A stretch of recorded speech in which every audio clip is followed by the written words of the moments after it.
आप सभी का स्वागत है आपके अपने channel chalk and star academy पे।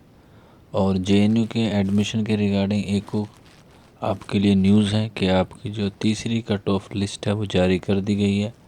आप अपने मोबाइल की स्क्रीन पर देख सकते हैं certificate course BSc, MTech, MPH, PG diploma और बीए ऑनर्स के जो रिज़ल्ट है, और इसके साथ साथ एमए, एमएससी, एमसी और एडवांस डिप्लोमा की जो तीसरी कट ऑफ है वो जारी कर दी गई है। आप चेक कर सकते हैं अपने एप्लीकेशन नंबर और अपने डेट ऑफ बर्थ के माध्यम से।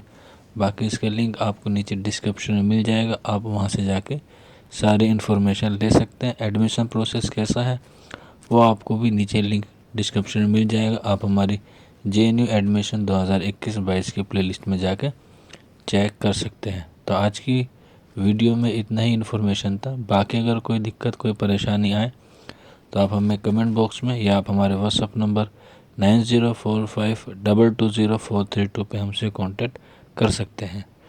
तो चलिए, बस आज की वीडियो में इतना ही था। मिलते हैं आप लोगों से जल्दी नेक्स्ट वीडियो में। शुक्रिया फॉर वॉचिंग दिस वीडियो।